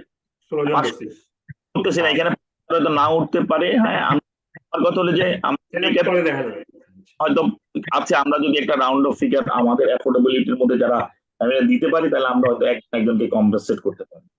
কারণ আমাদের বাংলাদেশে যারা আছেন ইঞ্জিনিয়াররা মোটামুটি সবাই সরকারি চাকরি করেন, তো রিটায়ার করছে। আই ক্যান অলসো যে এটা একটা আছে, হয়তো আমি তার লায়াবিলিটি কি আমি জানি না একটা, সো বাট আগ্রহতে কোনো কমতি নাই হতে পারি আর কি। হ্যাঁ, মাল্টিপল ক্লাস তো অনেকে করতেছে, অন্য ক্লাসও আছে। জুবাইর ভাই ক্লাস আছে রাইট? হয়তো কেউ হয়তো ওকে, সো আমরা এই টপিকের ডিসকাশন শেষ। এখন 8:30 টপিকটা একটু কথা বলি। দোস্ত, তোর 8:30 টপিকে কি কনফিউশন আছে? তুই ব্যাক টু 9 o'clock নিয়ে যেতে চাস তোদের টাইম? না না, এখন ঠিক আছে লিটন, এখন সন্ধ্যা আগে হয়ে যায়।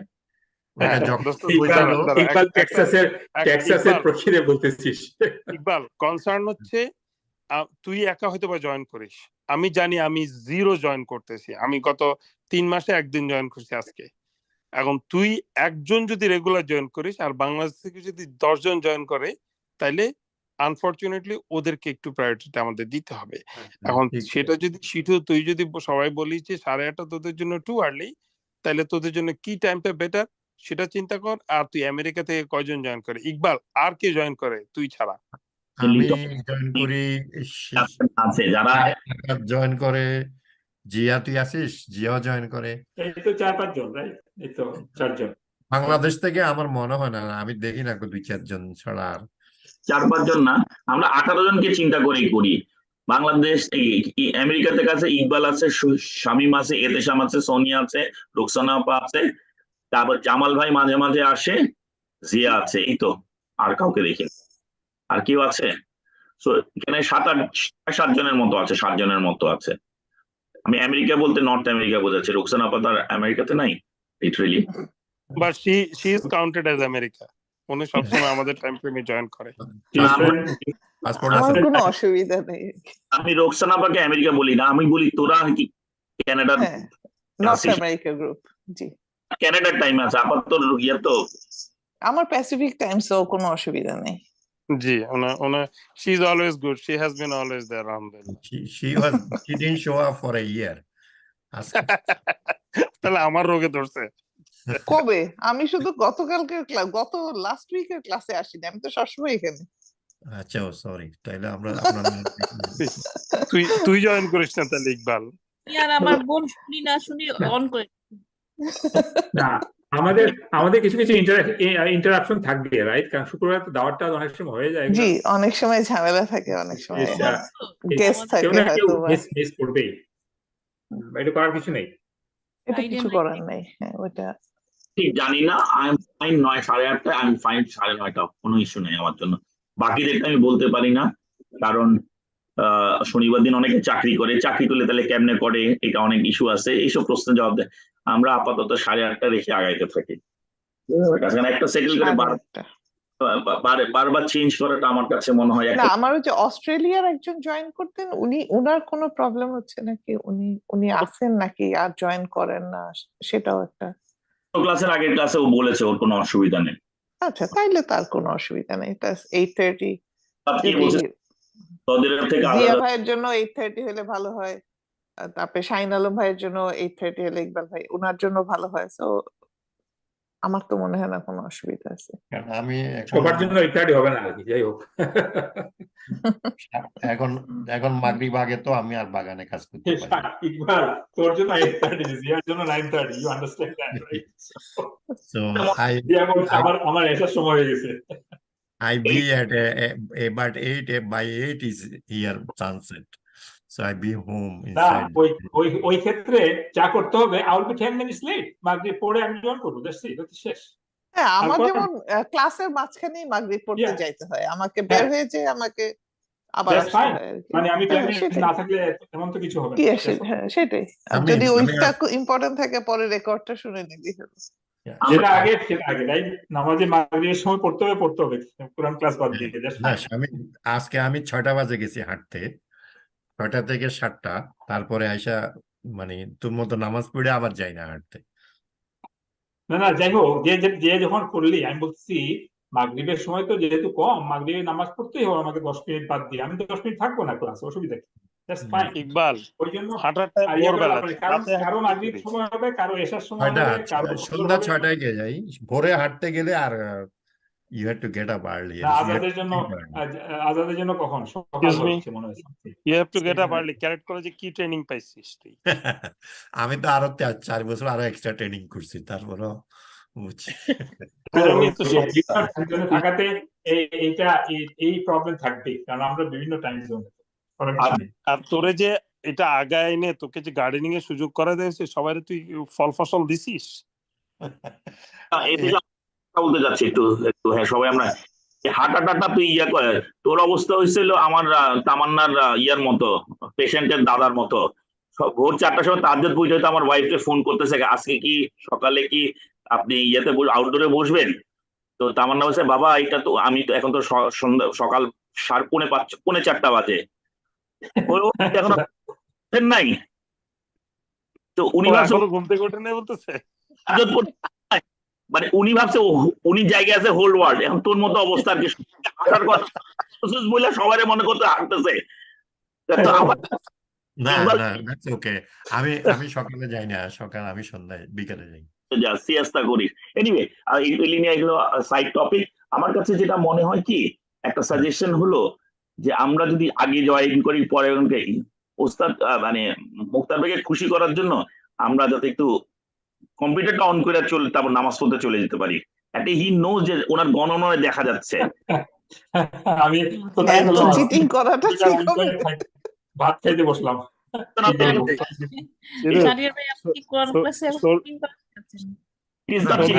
ও জয়েন করবে তাইলে আমরা দরকার হলে 3টা ডিভাইস 3 দিকে অন করে রাখতে পারি, 3 নামে। এক্স্যাক্টলি ঠিক বলছেন আপা। তো দেখে যে লোকগুলা জয়েন করেছেন, তখন উনি খুশি। ক্লাসটা আমরা শুরু করতে পারি, যখন 3জন দেখে ক্লাসটা শুরু করতে পারি না। এখন আপনারা যখন উনি কি করে, ওনার সাইকোলজি হলো উনি দেখে যে 10 জন না হলে শুরু করে না। এরকম করতে করতে দেখা যায় কি 9:45 বেজে যাচ্ছে। অ্যাটলিস্ট নাম্বার থাকলে আমরা যারা বসে আছে ক্লাসটা শুরু করি, কোরআন তেলাওয়াতটা শুরু হয়ে যায়, আপনারা নামাজ পড়ে আসছেন। আপনারা তো জয়েন করবেন। চিটিংটা তখনই হবে যে আপনি অন করে ক্লাস করলেন না, আপনি ওইখানে ওই রাতে ডিনার পার্টি করতেছেন, তাহলে আর জয়েন করার দরকার নেই। যদি আপনি প্ল্যান করে আপনি যাবেন নামাজ করে দিলে, এটা হয়তো একটা ছোট্ট একটা হেল্প হয় আর কি আমাদের জন্য ক্লাসটা শুরু করা। ঠিক আছে। আমি কালকে সূরা নূরের 35 নম্বর আয়াত পড়ে আসিস। ইকবালের হালাকা পার্টি হচ্ছে কালকে। হ্যাঁ, সূরা নূরের 35। টিচার কোথায় যাবো ইকবাল ভাই? মুক্তার ভাই তো সাকসেসফুল তাইলে। টিচার কে জানি না। না, টিচার একজন নতুন, আমরা একজন উনি রাজশাহী ক্যাডেট কলেজের, উনি নতুন আসছেন, তো উনি আচ্ছা উনাকে আমরা স্পিকার হিসাবে কালকে এই ইনভাইট এটা কি করছি। মোমেন ভাইদের ফ্রেন্ড রাজশাহী গেট করেছি? ভাইদের ফ্রেন্ড, টিঙ্কু ভাইদের ফ্রেন্ড, আচ্ছা আচ্ছা টিঙ্কু ভাই I don't know I never mate him but anyway আমি এক্সিট করি। হ্যাঁ, আপনারা সবাই ভালো হ্যাঁ, থাকবেন। ঠিক আছে, ওকে, খোদা হাফেজ, ওকে, ভালো জি থাকিস। জি আল্লাহ এই হাফেজ শামীম, জি ভালো থাক। শামীম, শাহিন কি হ্যাঁ আসছে? শাহিন, শাহিন কি শাহিন আসছে? এখন আইসা মনে হয় বাসায় ঢুকছে।